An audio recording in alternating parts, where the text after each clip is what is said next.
नमस्ते शाम सदाशिवान अथ चतुर्थ अध्याय।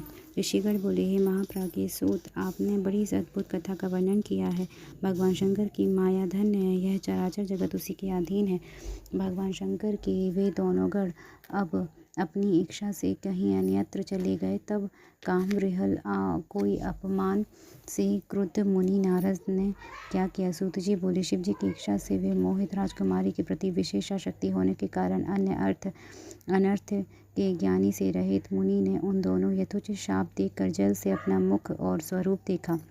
शिव इच्छा के कारण उन्हें ज्ञान नहीं हुआ और विष्णु के द्वारा किए गए छल का स्मरण करके दुस्सह क्रोध में आकर वे उसी समय विष्णु लोक में जा पहुँचे। शिव की इच्छा से शून्य, ज्ञान शून्य तथा समिधा युक्त जल रही अग्नि के समान क्रुद्ध वे नारद विष्णु से अत्यंत अप्रिय व्यंग्य वचन कहने लगे। नारद जी बोले, हे हरि, तुम बड़े दुष्ट हो, कपटी हो और समस्त विश्व को मोह में डाले रहते हो। दूसरों का उत्साह तुमसे सहा नहीं जाता। तुम मायावी हो और तुम्हारा अंतःकरण मलिन है। पूर्व काल में तुमने मोहिनी रूप धारण करके कपट किया, असुरों को वारुणी मदिरा पिलाई और उन्हें अमृत नहीं पीने दिया। छल कपट में ही रत रहने वाले हे हरि, यदि महेश्वर रुद्र दया करके विष न पी लेते तो तुम्हारी सारी माया उसी दिन समाप्त हो जाती। हे विष्णु, कपटपूर्ण चाल तुम्हें अधिक प्रिय है। तुम्हारा स्वभाव अच्छा नहीं है। भगवान शंकर ने तुम्हें स्वतंत्र बना दिया है। परमात्मा शंकर के द्वारा ऐसा करके अच्छा नहीं किया। तुम उनके प्रभाव बल को जानकर स्वतंत्र होकर कार्य करते रहते हो। तुम्हारी इस चाल ढाल को समझकर अब मैं भगवान शिव भी पश्चाताप करते होंगे। अपनी वाणी रूप वेद की प्रामाणिकता स्थापित करने वाले महादेव जी ने ब्राह्मणों को सर्वोपरि बताया है। हे हरे, इस बात को जानकर आज मैं बलपूर्वक तुम्हें ऐसी सीख दूंगा जिससे तुम फिर कभी कहीं भी ऐसे कर्म नहीं कर सकोगे।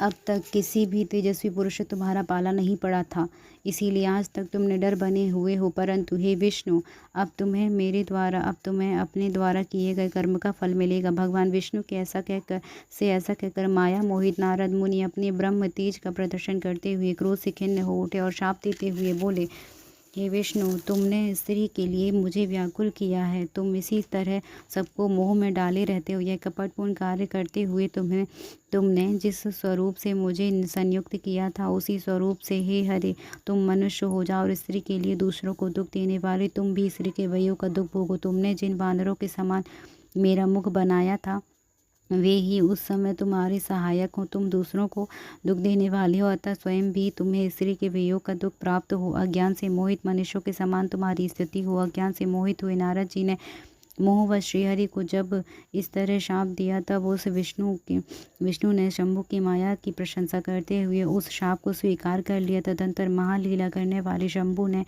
अपनी उस विश्व मोहिनी माया को, जिसके कारण ज्ञानी नारद मुनि भी मोहित हो गए थे, खींच लिया। उस माया के तिरोहित होते ही नारद जी पूर्वत शुद्ध बुद्धि से युक्त हो गए। उन्हें पूर्वत ज्ञान प्राप्त हो गया और उनकी सारी व्याकुलता जाती रही। इससे उनके मन में बड़ा विस्मय हुआ। वे पश्चाताप करके बार बार अपनी निंदा करने लगे। उस समय उन्होंने ज्ञानी को भी मोह में डालने वाली भगवान शंभु की माया की सराहना की। तदंतर यह जानकर कि माया के कारण ही मैं भ्रम में पड़ गया था, वैष्णव शिरोमणि नारद जी भगवान विष्णु के चरणों में गिर पड़े। भगवान श्रीहरि ने उन्हें उठाकर खड़ा कर दिया और उसी समय अपनी दुर्बुद्धि नष्ट हो जाने के कारण वे बोले, माया से मोहित होने के कारण मेरी बुद्धि बिगड़ गई थी, इसीलिए मैंने आपके प्रति बहुत दुर्वचन कहे हैं। हे नाथ, मैंने आपको शाप तक दे डाला। हे प्रभु, उस शाप को आप मिथ्या कर दीजिए। हाय, मैंने बहुत बड़ा पाप किया है, अब मैं निश्चय ही नरक में पड़ूंगा। हे हरि, मैं आपका दास हूँ, अतः बताइए मैं क्या उपाय करूं, कौन सा प्रायश्चित करूं जिससे मेरा पाप समूह नष्ट हो जाए और मुझे नरक में न गिरना पड़े। ऐसा कहकर शुद्ध बुद्धि वाले मुनि शिरोमणि नारद जी पुनः भक्ति भाव से भगवान विष्णु के चरणों में गिर पड़े। उस समय उन्हें बड़ा पश्चाताप हो रहा था। तब श्री विष्णु उन्हें उठाकर मधुर वाणी से कहने लगे। विष्णु बोले, हे तात, खेद मत कीजिए, आप मेरी श्रेष्ठ भक्त, इसमें संशय नहीं है। मैं आपको एक बात बताता हूँ, सुनिए, उससे निश्चय ही आपका परम हित होगा।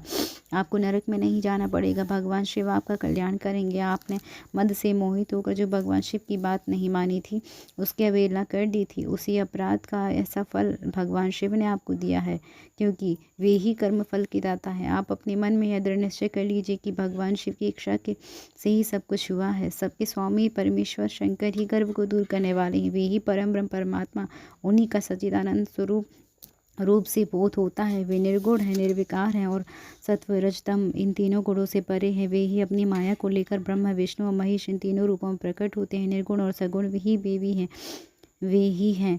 निर्गुण अवस्था में उन्हीं का नाम शिव है और वे ही परमात्मा महेश्वर परम ब्रह्म विनाशी अनंत और महादेव आदि नामों से कहे जाते हैं। उन्हीं की सेवा से ब्रह्मा जी जगत के सृष्टा हुए हैं। वे तीनों लोगों का पालन करता है, मैं तीनों लोगों का पालन करता हूँ। उन्हीं की कृपा से वे स्वयं ही रुद्र रूप में सदा सबका संहार करते हैं। वे शिव स्वरूप से सबके साक्षी हैं, माया से भिन्न और निर्गुण हैं। स्वतंत्र होने के कारण वे अपनी इच्छा के अनुसार चलते हैं। उनका विहाराचार व्यवहार उत्तम है और वे भक्तों पर दया करने वाले हैं। नारद मुनि, मैं आपको एक सुंदर उपाय बताता हूँ जो सुखद समस्त पापों का नाश करने वाला और सदा भोग और मोक्ष देने वाला। आप उसे सुनिए। अपने समस्त संशयों को त्याग कर आप भगवान शंकर के सुयश का गान कीजिए और सदा अनन्य भाव से शिव के शत नाम स्त्रोत का पाठ कीजिए, जिसका पाठ करने से आपको समस्त पाप शीघ्र ही नष्ट हो जाएंगे। इस प्रकार नारद से कहकर दयालु भगवान विष्णु ने उनसे पुनः कहा, हे मुनि, आप शोक न करें। आपने तो कुछ किया ही नहीं है, सब तो भगवान शंकर ने अपनी इच्छा से किया है, इसमें शंका नहीं है। उन्होंने ही आपकी दिव्य बुद्धि का हरण कर लिया था। उन्होंने ही आपको काम का कष्ट भी दिया। उन्हीं भगवान शंकर ने आपके मुख से मुझे यह शाप भी दिलाया है। इस प्रकार उन्होंने संसार में अपने चरित्र को स्वयं प्रकट किया है, इसमें अन्य किसी का दोष नहीं है। वे मृत्यु को जीतने वाले, काल के भी काल और भक्तों का उद्धार करने में तत्पर रहने वाले हैं। मुझे शिव के समान अन्य कोई प्रिय नहीं है। वे ही मेरे स्वामी हैं, सुख शक्ति के देने वाले हैं। वे महेश्वर ही मेरे सब कुछ हैं। हे मुनि, आप उन्हीं की उपासना करें, सदैव उन्हीं का भजन करें, उन्हीं के यश का श्रवण गान करें तथा नित्य उन्हीं की अर्चना करें। हे मुनि, जो शरीर मन वाणी से शंकर को प्राप्त कर लेता है वही पंडित है, ऐसा जानना चाहिए। वही जीवन मुक्त कहा जाता है। शिव नाम रूपी इस दवाग्नि से महापातक रूपी पर्वत अनायास ही जलकर भस्म हो जाते हैं। यह पूर्णतः सत्य है, इसमें संदेह नहीं है। संसार में पापों के मूल पूज जितने भी प्रकार के दुख हैं वे सर्वथा मात्र शिव पूजन से ही नष्ट हो जाते हैं।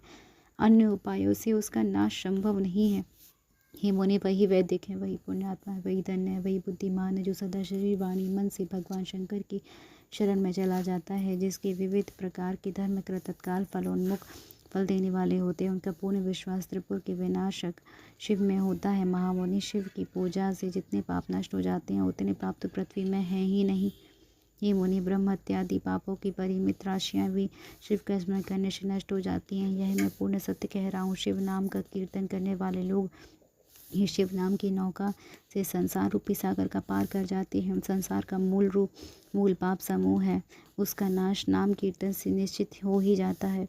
ये महामुनि, शिव नाम रूपी कुठार से संसार की मूलभूत पापों का नाश अवश्य हो जाता है। पाप रूपी दावानल से दग्ध हुए लोगों को शिव नाम रूपी अमृत पीना चाहिए। पाप की दवाग्नि से तपे हुए लोगों को उनके बिना शांति देने का कोई अन्य उपाय नहीं मिल सकता। शिव इस नाम के अमृतमयी वर्षा की धारा से नहाए हुए लोग संसार के पापों को दवाग्नि के मध्य रहते हुए भी शोक नहीं करते, इसमें संशय नहीं है। राग द्वेष निरंतर लगी रहने वाले लोगों की शिव के प्रति भक्ति नहीं होती, किंतु इसके विपरीत अर्थात पापों से विरत रहने वाले लोगों को मुक्ति तो निश्चित ही हो जाती है। जिसने अनंत जन्मों में अपनी तपस्या से शरीर को जलाया होगा उसी को भक्ति भवानी प्राण बल्लभ शिव के लिए संभव है। भगवान शिव के प्रति अन्यायपूर्वक की गई शिव नाम भक्ति के अतिरिक्त अन्य कोई साधारण भक्ति व्यर्थ ही हो जाती है। भगवान शिव के प्रति जिसकी भक्ति एकनिष्ठ और असाधारण होती है उसको ही मोक्ष प्राप्त होता है, अन्य के लिए वह सुलभ नहीं है, ऐसा मेरा विश्वास है। अनंत पाप करने के पश्चात भी यदि प्राणी भगवान शंकर में भक्ति करने लगता है तो वह सभी पापों से निर्मुक्त हो जाता है, इसमें संशय नहीं है, संदेह नहीं। जिस प्रकार वन में दवाग्नि से वृक्ष जलकर भस्म हो जाते हैं उसी प्रकार शिव भक्तों के पाप भी शिव भक्ति के प्रभाव से नष्ट हो जाते हैं। जो मनुष्य नित्य अपने शरीर को भस्म से पवित्र कर शिव की पूजा में लगा रहता है वह महान कष्ट देने वाला संसार रूपी अपार सागर को निश्चित ही पार कर जाता है। ब्राह्मणों का धन हरण करके बहुत से ब्राह्मणों को धन की हत्या करके भी जो मनुष्य विरूपाक्ष भगवान शंकर की सेवा में लग जाता है, उसे उन पापों से लिप्त नहीं होना पड़ता। संपूर्ण वेदों का अवलोकन करके पूर्ववर्ती विद्वानों ने यही निश्चय किया है कि भगवान शिव को पूजा ही संसार बंधन का नाश का उपाय है। हे मुनि, आज से यत्न पूर्वक सावधान रहकर विधि विधान के साथ भक्ति भाव से नित्य जगदम्बा पार्वती सहित महेश्वर सदाशिव का भजन कीजिए। पैर से लेकर सिर तक भस्म का लेपन करके सम्यक रूप से आदर पूर्वक सभी श्रुतियों से सुने गए षडक्षर शैव मंत्र ओम नमः शिवाय का जप कीजिए। प्रयत्नपूर्वक बताए गए नियमानुसार भगवान शिव के लिए रुद्राक्ष को धारण करके अत्यंत सद्भक्ति से सविधि मंत्र का जप करना चाहिए। नित्य शिव की ही कथा सुनिए और कहिए। अत्यंत यत्न करके बारंबार शिव भक्तों का पूजन कीजिए। प्रमाद से रहकर होकर सदा एकमात्र शिव की शरण में रहिए, क्योंकि शिव की पूजन से ही निरंतर आनंद प्राप्त होता रहता है। हे मुनि श्रेष्ठ, अपने हृदय में भगवान शिव के उज्ज्वल चरणार बिंदु की स्थापना करके पहले शिव के तीर्थों में विचरण कीजिए। हे मुनि, इस प्रकार परमात्मा शंकर के अनुपम महात्मा का दर्शन करते हुए अंत में आनंद बन जाइए। वह स्थान भगवान शिव को बहुत प्रिय है। वहाँ विश्वनाथ जी का दर्शन करके भक्तिपूर्वक उनकी पूजा कीजिए। विशेषता उनकी स्तुति वंदना करके आप निर्विकल्प संशय रहित हो जाइए। हे मुनि, इसके बाद आपको मेरी आज्ञा से भक्तिपूर्वक अपने मनोरथ की सिद्धि के लिए निश्चय ही ब्रह्मलोक में जाना चाहिए। हे मुनि, वहाँ अपने पिता ब्रह्मा जी की विशेष रूप से स्तुति वंदना करके आपको प्रसन्नतापूर्वक हृदय से बारंबार शिव महिमा के विषय में प्रश्न करना चाहिए। ब्रह्मा जी शिव भक्तों में श्रेष्ठ है और आपको अत्यंत प्रसन्नता के साथ भगवान शिव का महात्मा सत्य नाम स्तोत्र सुनाएंगे। हे मुनि, आज से आप शिव आराधन में तत्पर रहने वाले शिव भक्त हो जाइए और विशेष रूप से मोक्ष के भागी बनिए। भगवान शिव आपका कल्याण करेंगे। इस प्रकार प्रसन्नचित्त हुए भगवान विष्णु नारद मुनि प्रेम पूर्वक उपदेश देकर शिव जी का स्मरण वंदन और स्तवन करके वहाँ से अंतर्धान हो गए। जय जय श्री शिव महापुराण चतुर्थ अध्याय रुद्र संहिता षष्ठीकरण। देखिए, मतलब मुझे पढ़ते पढ़ते इस बात का अश्रु आ गया कि लोग कहते हैं हम भक्त हैं, या फिर कुछ लोग ये कहते हैं कि विष्णु शिव जी की बराबरी कैसे हैं। कुछ शास्त्र ये क्यों कहते हैं, वो क्यों कहते हैं। शिव जी ने स्वयं विष्णु भगवान को वरदान दिया था कि वेद उन्हें भी उनके बराबरी का ही बताएं, उन्हें भी सबका स्वामी बताएं और सभी में व्याप्त हैं वो उन्हीं के वरदान से। ये सच है, पर क्यों है ये किसी ने नहीं जाना। देखिए, वो शाप भी ग्रहण कर सकते। वो जानते हैं कि शिव की इच्छा थी कि उनको उस शिक्षा में जो भी उन्होंने लीला की उसमें विष्णु जी को शाप भी मिलेगा, पर उन्होंने वो शाप भी ग्रहण किया। मात्र वो आनंद ले रहे थे कि शिव की आज्ञा का पालन कर रहे हैं। इतना अच्छा कोई भक्त हो सकता है कि विष्णु के अतिरिक्त इतना अच्छा कोई हृदय का हो सकता है। नारद जी ने उनको शाप दिया, उसके बाद भी उन्होंने नारद जी को उठाकर उन्हें गले लगाया। उन्हें ये नहीं था कि उन्हें श्राप मिल गया, उन्हें ये था कि नारद जी अब दुखी हैं तो उनका दुख दूर कैसे करें। बस वो गले लगाकर उनसे बात करने लगे, उनको चुप करा कर कहने लगे कि जो कुछ भी आपने किया है वो आपने नहीं किया है। इतना बड़ा हृदय का कोई विष्णु के अतिरिक्त हो सकता है क्या। इसीलिए वो साक्षात शिव, जैसे दया के सागर शंकर जी हैं वैसे ही दया के सागर विष्णु भगवान, और दोनों में ही कोई फ़र्क नहीं है, दोनों ही एक हैं। वो स्वयं साक्षात शिव ही हैं जो विष्णु बनकर इस जगत का पालन करते हैं। तो हमें भेद नहीं करना चाहिए और दोनों को बराबर समझना चाहिए। जय जय श्री शिव महापुराण। बोलिए हरि हरि की जय हो। ओम मां शक्ति सांब सदा शिवाय, ओम मां शक्ति सांब सदा शिवाय, हर हर महादेव, हर हर महादेव।